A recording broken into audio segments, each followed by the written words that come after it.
نحمد الله العظيم نصلي ونسلم على الرسول الكريم أما بعد فقد قال الله سبحانه وتعالى في كلامه القديم والفرقان الحميد أعوذ بالله من الشيطان الرجيم بسم الله الرحمن الرحيم إنا سنلقي عليك قولا ثقيلا صدق الله العظيم. وقال رسول الله صلى الله عليه وسلم يقال لقارئ القرآن يوم القيامة ترتل كما كنت ترتل في الدنيا صدق رسول الله صلى الله عليه وسلم. அளவற்ற அருளாளனும் நிகரற்ற அன்புடையோனுமாகிய எல்லாம் வல்ல அல்லாஹ்வின் பெயரால் துவங்குகிறேன். அருமைநாயகம் முஹம்மது ரசூலுல்லாஹ் ஸல்லல்லாஹு அலைஹி வஸல்லம் அவர்களின் மீதும் நற்பாக்கியங்கள் நிறைந்த அவர்களுடைய உம்மத்தின் மீதும் குறிப்பாக இந்த முப்பெரும் விழா மஜ்லிஸில் வீற்றிருக்கிற நம் அனைவர் மீதும் எல்லாம் வல்ல அல்லாஹ்வின் நல்லருள் என்றென்றும் நிறைவாக உண்டாவதாக. ஆமீன். கண்ணியத்திற்குரிய உலமா பெருமக்கள், மேடையிலே வீற்றிருக்கக்கூடிய சங்கைக்குரிய மதரசா இஸ்லாமியாவினுடைய நிர்வாக பெருமக்கள், மதரசாவினுடைய பேராசிரியர்கள், அன்பு மாணவர்கள், வருகை தந்திருக்கிற பெரியோர்கள், சகோதரர்கள், தாய்மார்கள், உங்கள் அனைவருக்கும் என் ஆரம்பமான அஸ்ஸலாமு அலைக்கும் வரஹ்மத்துல்லாஹி வபரகாத்துஹு. அல்லாஹ்வின் பேரருளால் ஒரு 4 ஆண்டுகளுக்கு முன்னாலே இந்த மதரசாவினுடைய 100ஆண்டு விழா நடந்தது. அதற்கு பிறகு விழாக்கள் எதுவும் நடைபெறாத நிலையில் இப்போது ஹாஃபிது பட்டமளிப்பு விழா நடக்கிறது. அரபிக் கல்லூரியாக இந்த மதரசா தரம் உயர்த்தப்பட்டு அந்த கல்லூரி ஆரம்பித்து 4 வருடங்களாக இருக்கிறது. அடுத்தடுத்து இந்த கல்லூரியில் இருந்து இஸ்லாமி என்கிற பட்டத்தோடு மாணவர்களும் வெளியாக இருக்கிறார்கள். அல்லாஹ் கபூல் செய்வாங்க. ஒரு 100 வருஷத்தை தாண்டிய ஒரு மதரசா என்பது ஒரு சகாப்தம். ஒரு 100ஆண்டு கல்வி பணி என்பது தமிழ் முஸ்லிம்களுடைய வரலாற்றில் ஒரு மைல்கல். வயதான உலமாக்கள் யாரையாவது தமிழகத்திலே சந்தித்தால் கண்டிப்பாக அவர்கள் மதரசா இஸ்லாமியாவோடு தொடர்பு இருக்கிறார்கள். எங்களுடைய சொந்த ஊர் மேட்டுப்பாளையம், ஊட்டிக்கு கீழே. எங்கள் ஊரில் 45 வருஷமாக இமாமாக இருக்கிற, தற்சமயம் கைத்தடி ஊண்டிக் கொண்டிருக்கிற வயதான பெரியவர், சுமார் 80 வயது, மதரசா இஸ்லாமியாவிலே ஹாஃபிஸ் பட்டம் பெற்றவர். ஒரு காலத்தில் மதரசா இஸ்லாமியாவை தஸ்ரீபுல் ஹுரூஃப் என்று சொல்லக்கூடிய குர்ஆனுடைய அக்ஷரம் சரியான உச்சரிப்பு வேணும்னா மதரசா இஸ்லாமியாவுக்கு போனால் மட்டும்தான் உச்சரிப்பு சரியாக ஆகும் என்பது தமிழக உலமாக்களிடத்தில் ஃபேமஸான விஷயம். நம்முடைய முஃப்தி சாஹிப் இமாமாக இருக்கக்கூடிய பள்ளிவாசல்ல ஜமாத்தில் வந்த ஒரு மூத்த ஆலிம் ஒருவர், சுமார் 90 வயசு, 96 வயசு, ஓனரை பார்த்துட்டு மதரசா இஸ்லாமியால ஓதி இருக்கிறீங்களான்னு கேட்டாராம். இந்த ஹர்ஃப் சுத்தமா இருக்கிறத பார்க்கும்போது நீங்க கண்டிப்பா அங்க ஓதி இருக்கணும்னு நான் நினைச்சேன் என்று சொன்னாராம். இப்போதும் கூட 80 வயது 90 வயது தமிழ்நாட்டில் இருக்கிற ஆபீஸ்கள் யாராவது இருந்தால் நாம் அவர்களிடத்தில் போய் விசாரித்தால் அப்போது கண்டிப்பாக அவர்கள் மதரசா இஸ்லாமியாவிலே ஓதி இருப்பார்கள். ஒரு 100ஆண்டு பாரம்பரியம் மிக்க ஒரு மதரசா இடைக்காலத்தில் ஒரு தொய்வுக்கு உள்ளாக்கப்பட்டு மதரசா நடக்காமல் போய் தமிழகத்தினுடைய மாணவர்கள் யாரும் சேர இயலாத சூழல் ஏற்பட்டு ஜார்க்கண்டிலும் மணிப்பூரிலும் ஒரு 10 பேரை கூட்டி வந்து பெயருக்காக மதரசா நடத்தப்பட்ட ஒரு சோதனையான காலத்தில் தான் இங்கே ஷியாபுதீன் பாய் உள்ளிட்ட பல பேர் வந்து ஏற்கனவே ஒரு 4-5 மதரசாவை நாங்கள் நடத்தி கொண்டிருப்பதால் இந்த மதரசாவையும் பொறுப்பேற்று நடத்த வேண்டும் என்று சொல்லி ஆரம்பித்து 4 வருஷம் ஆகிவிட்டது.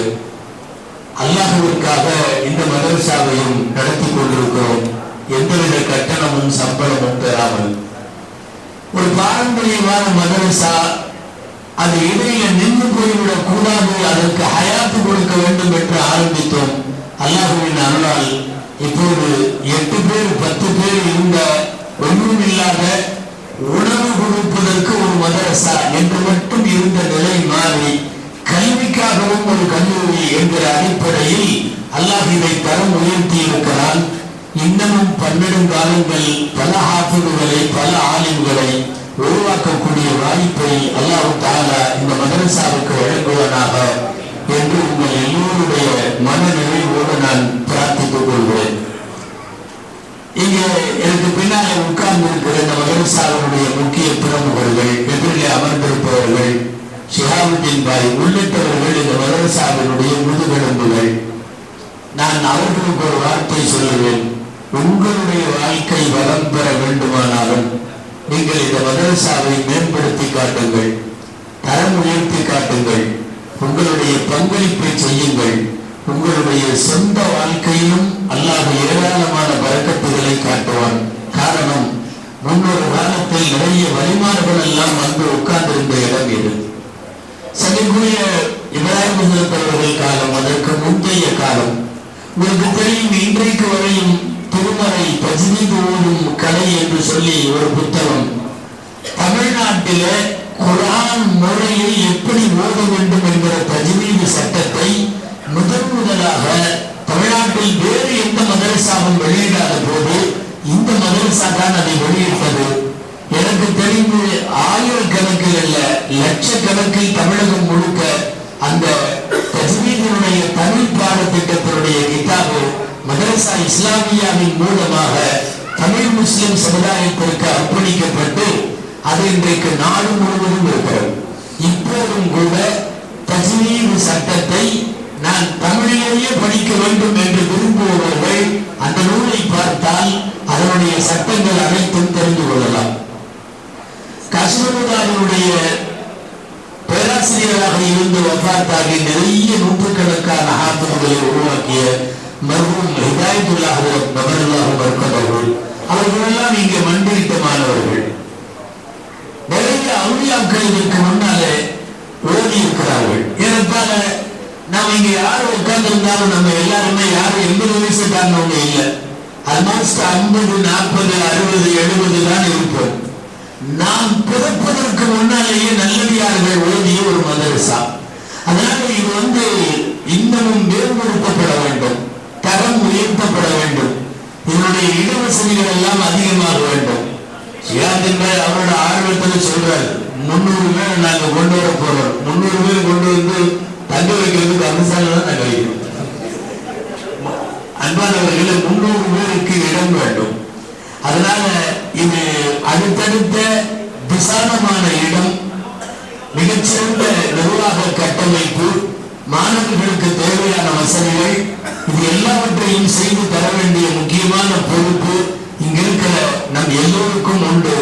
அந்த அடிப்படையில் மதரசா இஸ்லாமியா வளர்ந்து வருகிற, வேகமாக வளர்ந்து வருகிற ஒரு கல்லூரி.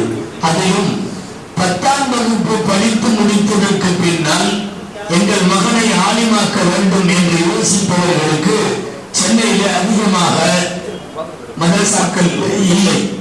சுமார் 6 கல்லூரிகள் இருக்கிறது, அரபு கல்லூரிகள். 8ஆம் வகுப்பு படித்து முடித்த உடனே எடுப்பார்கள். 10வது வகுப்பு படித்து முடித்த பின்பு மாணவர்களை எடுப்பதற்கு என்று பார்த்தால் மிக பிரபலமான மதரசாக்களில் சென்னையில் 2 மதரசாக்கள் தான் இருக்கிறது. எனவே 10வது வகுப்பு படித்து முடித்தவர்களுக்கு ஒரு ஏற்பாட்டை செய்ய வேண்டும் என்கிற அடிப்படையில் தான் நாங்கள் இந்த மதரசாவிலே 10வது படித்து முடித்தவர்களை கொண்டு வந்தோம். அவர்கள் +1 படிக்கிறார்கள், +2 படிக்கிறார்கள். இதோ இந்த ரமலானிலும் அவர்கள் தங்கி இருந்து தேர்வு எழுதுகிறார்கள். அதை அடுத்து பிகாம் படிக்கிறார்கள். இன்ஷா அல்லாஹ் சென்னை பல்கலைக்கழகத்தினுடைய அப்சல் உலமா பட்டத்தையும் அவர்கள் பெற இருக்கிறார்கள். இதெல்லாம் இங்க மதரசாவில இதனுடைய கல்வித்தரத்தை உயர்த்துவதற்காக செய்யப்பட்டிருக்கிற ஏற்பாடுகள். அந்த வரிசையில் இன்றைய தினம் முதலாய் ஒரு நீண்ட இடைவெளிக்கு பின்னாலே ஒரு ஹாஃபிலுக்கு பட்டம் வழங்கப்படுகிறது. ஹாஃபில் 1 10 20 அப்படிங்கிறதல்ல, திருக்குர்ஆனை மனனம் செய்வதற்கு ஒரு வக்ஃப் செய்யப்பட்டு அந்த வக்ஃபிலிருந்து முறையாக பயிற்றுவிக்கப்பட்டு ஒரு ஹாஃபிலாக இந்த உம்மத்திற்கு அர்ப்பணிக்கப்படுகிறார் என்பதுதான் இங்கே முக்கியமான செய்தி. காரணம், ஹாஃபில்களுக்கு எடுக்கப்படுகிற விழா என்பது குர்ஆனுக்கு எடுக்கப்படுகிற விழா. எங்க நடந்தாலும் சரி, ஆபீஸ் பட்டமளிப்பு விழா நடந்தா அதுக்கு என்ன அர்த்தம்னா, அந்த பையனுக்கு விழா இல்லை, மதரசா அஜர்த்திகளுக்கு விழா இல்லை, நிர்வாகிகளுக்கு விழா இல்லை. அசல்ல இது குர்ஆனுக்கான விழா. நாம் எல்லாருமே குர்ஆனுடைய ஊழியர்கள், குர்ஆனுடைய சேவகர்கள், குர்ஆனுடைய ஊழியர்களாக இந்த உலகத்தில் வாழ்வது என்பது பெரிய பாக்கியம். அல்லாஹ் காலமெல்லாம் நம்மை குர்ஆனின் ஊழியர்களாக ஆக்குவார். ஹாதிமுல் குர்ஆன்களாக இருப்பது என்பது அவர்களை ஹதீஸ்ல அஹ்லுல்லாஹ் என்று நபி ஸல்லல்லாஹு அலைஹி வஸல்லம் சொன்னார்கள். அதுல வைத்துனா ஊத்துக்காரங்க. அஹ்லுல்லாஹ் என்றால் அல்லாஹ்காரங்கன்னு அர்த்தம், அல்லாஹ்வை சார்ந்தவர்கள், அல்லாஹ்வுடைய வீட்டுக்காரங்கன்னு அர்த்தம். அஹ்லுல்லாஹ் என்கிற பெயர் யாருக்கு பெறப்படுகிறது என்றால், திருக்குர்ஆனுக்காக வேண்டி யாரெல்லாம் பணி செய்கிறார்களோ, ஓதுகிறார்களோ, ஓதி கொடுக்கிறார்களோ, ஓது கேட்கிறார்களோ, மனப்பாடம் செய்கிறார்களோ, மனப்பாடம் செய்ய வைக்கிறார்களோ, அல்லது குர்ஆன் மனப்பாடத்திற்கான ஏற்பாடுகளை செய்கிறார்களோ, அவர்கள் எல்லோருக்கும் அஹ்லுல்லாஹ் என்று பெயர். ஆக ஹாஃபில்களின் விழா என்பது குர்ஆனுடைய விழா. குர்ஆன் உலகத்தில் உங்களுக்கு சொல்ல வேண்டியதில்லை, அற்புதங்களினுடைய அணிவகுப்பு, அபூர்வங்களின் தொகுப்பு, விஞ்ஞான விந்தைகளுக்கெல்லாம் அது முன்னோடி. நபிகள் நாயகம் ஸல்லல்லாஹு அலைஹி வஸல்லம் உடைய வார்த்தையிலே சொன்னால் 3 செய்தி சொல்வார்கள் நபி ஸல்லல்லாஹு அலைஹி வஸல்லம் குர்ஆனை பற்றி. லா யன்கதி அஜாயிபுஹு, குர்ஆனுடைய அற்புதங்கள் முடிவடையாது, கியாமத் வரை முடிவடையாது. குர்ஆனுடைய அற்புதம் நிறைய அற்புதம். அதுல ஒரு அற்புதம் என்ன தெரியுமா?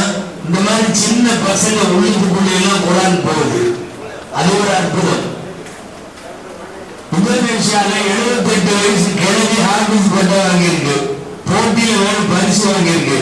78 வயசு கிழவியின் உள்ளத்தில் குர்ஆன் போகிறது, 8 வயசு பையன் உள்ளத்தில் குர்ஆன் போகிறது. இந்த மாதிரி 10 பிள்ளைகளுடைய மனசில் எல்லாம் குர்ஆன் போகிறது. அது ஒரு அற்புதம் அல்லாஹ் வைத்திருக்கிறார். தௌராத்தை உலகத்திலே மனப்பாடம் பண்ணது 4 பேர் தான். தௌராத்து 4 பேர் தான் ஹாஃபிஸ், வேற யாரும் ஹாஃபிஸ் இல்ல.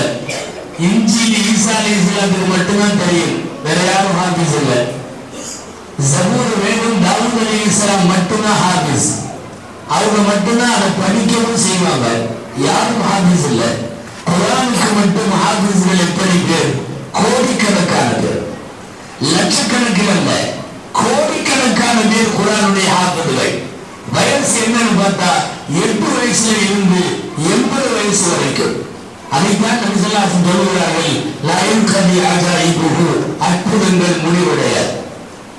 அடுத்து சொன்னாங்க ரசூலுல்லாஹ், வலா யஹ்லகு அன் கஸ்ரத்தி ரத்தி, திரும்ப திரும்ப ஓதுவதால் படிப்பதால் பழசாகாது. 1447 வருஷம் பழசாகிற குர்ஆன். திரும்ப திரும்ப படிப்பதால் போர் அடிக்காது. ஒரு யாசின் சூறாவை எத்தனை தடவை வாழ்க்கையில் ஓதி போன ஒரு 60 வயசுக்காரு 70 வயசுக்காரு யோசிச்சார்னா 10,000 தடவை ஓதிப்பார், போர் அடிக்காது. ஒரு தொழுகையாளியாக இருக்கிற பட்சத்தில் நாம் எல்லாம் எத்தனை தடவை அல்ஹம்து சூரா ஓதி போன யோசிச்சுட்டார். எங்க ஃபர்து தொழுகையில மட்டும் ஒரு நாளைக்கு 17 தடவை ஓதுறோம்னு வைங்களேன், குறைந்தபட்சம் ஒரு நாளைக்கு ஒரு 25 தடவை அல்ஹம்து சூரான்னா, அல் ஃபாத்திஹான்னு சொல்றப்போலாம் அல்ஹம்து சூரான்னா, ஒரு நாளைக்கு 25 தடவைன்னா மாசத்துக்கு எவ்வளோ, வருஷத்துக்கு எவ்வளோ, நமக்கு இன்னைக்கு உள்ள ஆயுசுக்கு எவ்வளோ? ஒரு 50 வயசு ஒருத்தர் கிராஸ் பண்றாருன்னா 5 லட்சம் தடவைக்கு மேல ஒழிப்பார். அல்லாஹ் அல்லந்து சூழ போல் அடிக்காது, பழசாக கொள்கோல்லா போல் அடிக்கவும் இல்லை, பழசாகவும் இல்லை. சில பேர்ல 40 வருஷமா அதை வச்சுதான் தோந்துட்டு இருக்காங்க. வேற சூழலும் மனப்பாடம் பண்ற ஐடியாவும் இல்லை. இடையில வேற யாருக்கும் சந்தேகம் கேட்கிற மாதிரி கேட்பாங்க. சார், நான் பிரகாரத்துல குழுவில் அவ்வளவு போடுமா? அன்பானவர்களே, நான் குறைச்சி சொல்லல. குழுவுள்ள சூறா பயங்கரமான இமயம். அது அபூதர் கிஃபாரி ரலியல்லாஹு அன்ஹு ஒரு சஹாபி, மலக்குகள் வர்றப்போவெல்லாம் அவரை விசாரிப்பாங்க. மலக்குகள் யார? அபூதர் கிஃபாரி, அவர் நல்லா இருக்காரா? இது என்ன, அந்த சஹாபியை பத்தி விசாரிக்கிறாங்க. ஒரு தடவை கேட்டே போட்டாங்க. கேட்டது ஸல்லல்லாஹு அலைஹி வஸல்லம் ஜிப்ரீல், அபூதர் கிஃபாரியை பத்தி இவ்வளவு விசாரிக்கிறீங்களே, அபூதர் கிஃபாரி என்ன செஞ்சார் அப்படி சொன்னாங்க. லிசுக்ரிஹி ஃபீ நஃப்ஸிஹி வ கஸ்ரத்தி கிராஅத்திஹி குல் ஹுவல்லாஹு அஹத். ஒண்ணு, தன்னைத்தானே ரொம்ப சின்னதாக பெருமையே இல்லாம அவரை நினைச்சுக்குவாரு. அந்த பணிவு ஒரு காரணம். எப்ப பார்த்தாலும் குல் ஹுவல்லாஹு அஹத் ஓடிட்டே இருக்கிறாரு, அது ஒரு காரணம். மலக்குகள்கிட்ட ஒருத்தர் ஃபேமஸ் ஆகிறாரு குல் ஹுவல்லாஹ்வின் மூலமா. நான் சொல்லிட்டு இருந்தது, ஒரு குல் ஹுவல்லாஹை ஆளுநர் எத்தனை தடவை ஓதியிருப்போம், ஒரு அல்ஹம்து சூராவை எத்தனை தடவை ஓதியிருப்போம். லா யஹ்லபு அன் கஸ்ரத்தி ரத்தி, திரும்ப திரும்ப ஓதுவதால், படிப்பதால், புரட்டுவதால், மனனம் விடுவதால் ஒருபோதும் போரடிக்காது. மூணாவது ஸல்லல்லாஹு அலைஹி வஸல்லம் சொன்னாங்க, லா யஷ்பஉ மின்ஹுல் உலமா, அறிஞர்களுக்கு வயிறே நிரம்பாது. குர்ஆன்ல இருந்து எடுத்தா போதும்னு சொல்லவே முடியாது. அது ஞானங்களை கொடுத்து கொண்டே இருக்கக்கூடிய அதிசய பாத்திரம், அச்சய பாத்திரம், அல்ல வந்து கொண்டே இருக்கக்கூடிய அறிவு சுரண்டி. அது ஒரு காலத்திலேயும்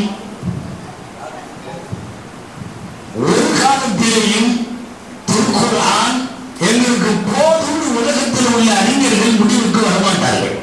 லா யஷ்பஉ மின்ஹுல் உலமா, அறிஞர்களின் பசியும் தீராது, தாகமும் தீராது குர்ஆனை பொறுத்தவரை. பெருமானார் ஸல்லல்லாஹு அலைஹி வஸல்லம் அவர்கள் அப்படி ஒரு பாக்கியத்தை குர்ஆனுக்கும் குர்ஆன் உடையவர்களுக்கும் சொல்லித் தந்தார்கள். மீண்டும் சொல்லுகிறேன், அற்புதங்கள் நிறைவடையாது. திரும்ப திரும்ப படிப்பதால் பழசாகாது, போரடிக்காது. அறிஞர் பெருமக்களுக்கு அதிலிருந்து பசி தீரவே தீராது.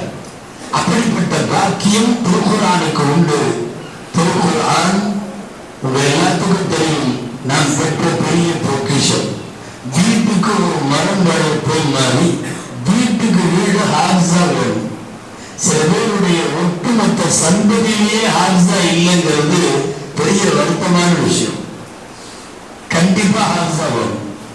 ஆலிம்கள் இல்லாவிட்டால் பரவாயில்லை, ஹாஃபிஸ்கள் வேணும். பெற்ற மக்கள் ஒருத்தரையாவது ஆதரவாகும். வயசானவங்க சொல்ற முன்னாடியே சொல்லிக்கலாம் நினைக்கலாம். ஒண்ணு இல்லை, உங்க பேர பிள்ளைகளையாவது யாராவது ஆகட்டும், சேவமா இன்ஷால்லா. நம்முடைய பேரன்களோ பேத்திகளோ யாராவது நம்முடைய ஃபேமிலியில ஒரு ஹாஃபிஸா அல்லாஹ் கபூல் செய்வானா? வேணும்னா ஏதாவது சம்பாத்தியம்னா நீங்க ஆக்குது ஆக்கிட்டு பண்ணுங்க. நிறைய பேர் நீங்க ஐடில வேலை செய்யறாங்க, நிறைய ஆக்குதுகள். யூஎஸ்ல யூகேல வேலை செய்யற நிறைய பேர் ஆக்குதுகள். தமிழ்நாட்டில் பெண் ஆக்குதுகள் எக்கச்சக்கமான பேர். குர்ஆன் நமக்கான பொக்கிஷம். படிப்படியாக மனப்பாடம் செய்வதன் மூலம் அதை பாதுகாக்க வேண்டிய கடமையும் நமக்கு உண்டு. அடிக்கடி சொல்லுவது ஒரு செய்தி,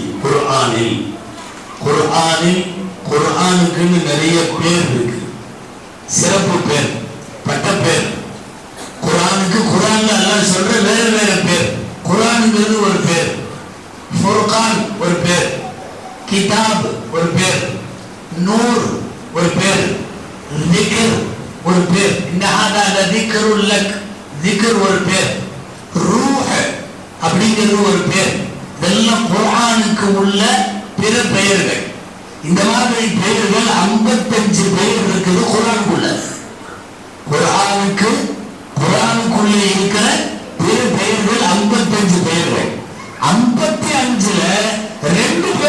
பொதுவானதான். ரெண்டே ரெண்டு பெயர்கள், ஒன்று கிதாப், இன்னொன்னு குரான். அதான் யூஸ் ஆயிட்டு இருக்கு. குரான் எழுதுன்னு சொல்றோம், கிதாபுல்லா அல்லாஹ்வுடைய கிதாபுன்னு சொல்றோம். ஏங்க இந்த 55ல இந்த ரெண்டு மாத்திரம் சிறப்புன்னு சொல்றீங்க அப்படின்னா, இந்த ரெண்டு வழியா தான் அல்லாஹ் குரானை பாதுகாக்கிறான். என்ன ரெண்டு வழி? ஒண்ணு எழுதி வச்சு பாதுகாக்கிற வேலை, கிதாப். கிதாப்னா லெட்டர்னு சொல்லலாம். எழுதப்பட்டது, எழுதி வைக்கப்பட்டது, எழுதப்பட்ட கிதாப், எழுதப்பட்ட கடிதம், எழுதுதல், எழுத வைக்குதல், எல்லாத்துக்கும் சேர்ந்து கிதாப். அடுத்த குரான் ஓதுதல், ஓதப்படுதல், ஓத கேட்குதல், ஓத வைக்குதல், எல்லாத்துக்கும் சேர்ந்து குரான் பேர். இந்த ரெண்டு வழிதான் திருக்குரானை அல்லாஹ் இந்த மண்ணிலே பாதுகாக்கிற வேலையை செய்கிறார். ஒன்று எழுத்துக்களால் பாதுகாக்கப்படுகிறது, இன்னொன்று ஓதுவதால் பாதுகாக்கப்படுகிறது. இந்த எழுத்துக்களால் பாதுகாப்பு என்பதற்கு உலமாக்கள் உத்தரவாதம். உலகம் முழுக்க இருக்கிற உலமாக்கள் குரானை பாதுகாக்கிறார்கள், அதன் கருத்துக்களை. உலகம் முழுக்க இருக்கிற ஹாஃபிதுகள் குரானை பாதுகாக்கிறார்கள், அதன் எழுத்துக்களை. எழுத்துக்களுக்கு ஹாஃபிதுகள் வேண்டும், கருத்துக்களை பாதுகாக்க உலமாக்கள் வேண்டும். மொத்தத்தில் ஹாஃபிதுகள் உலமாக்களும் சேர்ந்துதான் குரானுடைய பாதுகாப்பு கமிட்டி. அல்லாஹ் வைத்திருக்கிற என்கிற அல்லாஹ் பாதுகாக்கிறான் என்கிற அந்த தொடரில் இந்த ரெண்டு பெயர்கள் அதனால் சிறப்பு பெறுகிறது. குரான் வீடுகளில் ஓதப்பட வேண்டும். இன்னைக்கு என்னென்னமோ ஓட்டுக்குள்ள குரான் கொஞ்சம் வெளியே போயிடுச்சு. வெளியே போகல, அலமாரிக்கு பரணிக்கு போயிடுச்சு. அமல்ல இல்ல. அமல்ல இல்லாம ஆயிரம் முசீபத்துகள் உள்ள வருது. எதையோ காரணம் சொல்லிட்டு இருக்கோம். பக்ரா ஓதப்படுகிற வீட்டில் சைத்தானோ முசீபத்தோ இல்லை. எத்தனை வீட்டுல வாரத்துல ஒரு தடவை பக்ரா ஓதுறோம் சொல்லுங்க பாப்போம். வெள்ளிக்கிழமை கருப்பு ஓதுகிற வீட்டில் அடுத்த வாரம் வரை பாதுகாப்பு. எத்தனை வீட்டுல கருப்பு கன்பாம ஓதுறாங்க. மகரிபுக்கு பிறகு சூரத்துல் வாக்கியா ஓதுகிற வீட்டில் வறுமை இல்லை. எத்தனை வீட்டுல ஓதுறாங்க. திருக்குர்ஆனுடைய சூறாக்கள் இவைகள் எல்லாம் உங்கள் குடும்பங்களில் மன்னரைக்கு சென்று விட்ட மர்ஹூம்களுக்கு நீங்கள் செய்கிற மிகப்பெரிய காணிக்கை என்பது சூரத்து யாசீனும் சூரத்துல் முல்க் என்பது தபாரக்கல்லதி சூறாவும். எத்தனை வீட்டில் ஓதப்படுகிறது சொல்லுங்க பார்க்கலாம். எந்த வீட்டில் முஸம்மில் சூறா ஓதப்படுமோ அந்த வீட்டில் ஜின் சைத்தான்களுக்கு கோளாறுகளுக்கு இன்னைக்கு நீங்க சொல்றீங்கல்ல காத்து கருப்பு வெறுப்புண்டு இதுக்கெல்லாம் வேலையே கிடையாது. எத்தனை வீடுகள் முஸம்மில் ஓதுகின்றன, எத்தனை வீடு வாக்கியா ஓதுகிறது, எத்தனை வீடு பக்ரா ஓதுகிறது, எத்தனை வீடு கருப்பு ஓதுகிறது. எல்லாம் குர்ஆனோடு அடக்கம். நாம் அதை எல்லாம் விட்டுட்டு அந்த இடத்துல வேற ஷெட்யூலை கொண்டு வச்சுட்டு இன்னைக்கு பொருந்துகிறோம். இது இல்லை அது இல்லைன்னு நாம சொல்றோம். அன்பானவர்களே, திருக்குர்ஆன் ஒரு மிகப்பெரிய பொக்கிஷம். கொடுமையில் என்ன நிறைய பேர் இந்த தலைமுறையில பசங்க ஆப்சா ஆகுறாங்க. அவங்க அக்கா அம்மாவுக்கு குர்ஆன் ஓத மாட்டேங்குது. நிறைய பேர் பெருசு அரபியெல்லாம் சில பேருக்கு அறுத்து போட்டாலும் வராது. அரபியை உச்சரிக்க தெரியாதவங்க நிறைய பேர். காலம் போனா சில நேரம் கல்யாணத்துல நம்ம கலிமா சொல்லி கொடுத்தோம்னா அந்த மாப்பிள படாத பாடுபடுவான் பாருங்க. அஷ்ஹது அப்படின்னா அவன் இன்னமும் சொல்லுவான். நம்ம கலிமாவை சொல்லி சமயத்துல கல்யாண மஜ்லிஸ்லயே சிரிப்பு வரும். நம்ம ஒண்ணு சொன்னோம்னா இவன் ஒண்ணு சொல்றானே. அப்புறம் இல்ல அல்ஹம்துலில்லாஹி ரப்பில் ஆலமீன் வஸ்ஸலாத்து வஸ்ஸலாமு எல்லாம் சொல்லி கொடுத்து ஒரு வழியா அது சமயத்துல ரெண்டு பேரும் ஒரே மாதிரி மாட்டிக்கும். இந்த கையை பிடிச்சிருப்பாருல வாங்கினாரு, அன்பாளுக்கும் வராது, இந்த மாப்பிள்ளை இருக்கான அவனுக்கும் வராது. ரெண்டு பேருக்கும் சொல்லி கொடுத்து படாத பாடாய் லாஸ்டா எல்லாம் முடிச்சு இந்த மாதிரி பண்ணி கொடுத்தாச்சு. கபூல் செஞ்சியான்னா அவன் கபூலுங்க தான் வாயில் வராது. அவன் திரும்ப அஜெட்டு பதில் கபூல் செஞ்சியாடுறான். ஏன்னா நீ கல்யாணம் பண்றது அவரு என்ன கபூல் செய்யணும். அரபி வராதவங்க நிறைய பேர் இன்னைக்கு வரைக்கும் உண்டு. அரபி எழுத்த பார்த்தா அலர்ஜி. சில பேர்லாம் பயபக்தியோட மொத்தம் மட்டும் கொடுத்துருவாங்க. எடுத்து நீட்டா பள்ளியாசில பாத்துருக்கீங்களா, ஓத தெரியாது, நீட்டா மொத்தம் கொடுத்துருவாங்க. எடுத்து ஏதோ நம்ம நாடு முடிச்சுது அப்படி படிக்கிற மாதிரி முத்தம் கொடுக்கிறது தவறுன்னு சொல்ல, குரானில் முத்தம் விடுவது பாக்கியம் தான். ஓத வேண்டும், ஓதிவிட்டு முத்தம் கொடுங்கள். எல்லாருக்கும் போட்டாலும் வரமாட்டேது. எங்க ஊரு நான் அடிக்கடி சொல்லியிருக்கேன், எங்க ஊர் ஒரு அஜர்த்தி சொன்ன கதை தான் அது. அது கதையா நடந்துச்சான்லாம் தெரியல. புது வீடு கட்டிட்டு வீட்டுக்கு முன்னாடி அழகா எழுதி வைக்கணும், மாஷா அல்லாஹ் அப்படி இப்படின்னு எழுதுவாங்கல்ல, அல்ஹம்துலில்லாஹ் இந்த மாதிரி எல்லாம் மன்சில் அப்படின்னு எல்லாம் போடுவாங்க. நல்ல ஒரு வாசல் எழுதி போடுவான்னு கேட்டிருக்கிறாங்க அஜர்த்திட்ட. அவர் இந்த தர இந்த தரன்னு நம்ம முத்துச்சா மாதிரி பிஸியான ஆளுகள் இருக்காரு. இந்த தரன்னு ஓட்டிட்டாரு. கடைசிக்கு கொடுக்கவே இல்லை. நான் அவர் ஆலப்பட கல்லுல அழகா அரபி எழுதி வீட்டுல படிக்கணும்னு நினைச்சார். கிடைக்கவே இல்லையா? கடைசியில ஆளுநா எங்கேயோ இஸ்திமால போய் ஒன்று வாங்கிட்டு வந்து அழகா ஜிகு ஒரு ஸ்டிக்கர் ஓட்டி விட்டார்.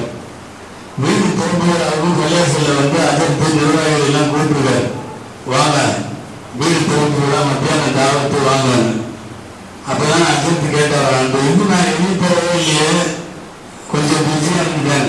அதெல்லாம் அருமையா வாங்கிட்டேன். வீட்டுக்கு போன இசிமாவுக்கு சும்மா ஜிகின்னு அழகான ஸ்டிக்கர் வந்து பாருங்க பிரமாதமா மாட்டிட்டேன். அவர் அதே மாதிரி கல்லில வந்து ஒட்டிட்டார். இவரே அஜித்து நிர்வாகிகள் எல்லாம் வந்து நேரம் வீட்டுக்குள்ள போனா அதிர்ச்சியாகி நின்றுட்டாரு அஜித்து. அங்கேயே அதை பார்த்தவங்க அழகா இருக்கு, ஜிகின்னு இருக்கு, ஸ்டிக்கர் பெருசா இருக்கு, அதுல போட்டிருக்கு எல்லாம் அவங்க இங்கே அவங்க மிக மிக கொடுத்து ஒரு கபால் மினல் கொடுத்து ஒரு கபால். இது இந்த தாமியத்துக்கு போறப்ப வேற புகார்கள்ல அந்த புகாரை இசுத்தி மாறிட்டுருக்காங்க. அது தாமியத்துக்கு போற புகா அதனால பெருசா அழகா கலைகளா வச்சிருந்தா இவரோட வீட்டுக்கு போறதுல கல்ல வாங்கி ஒட்டி விட்டார். இந்த வந்த அதிர்ச்சி நிர்வாகிகள்லாம் அதிர்ச்சியா நின்றுட்டாரு அந்த ஆலிம்சா. அதுக்கு என்ன கவலைன்னா இதை ஓடிட்டு உள்ள போனா அதுக்கு பேரு வீட்டு கிடையாது.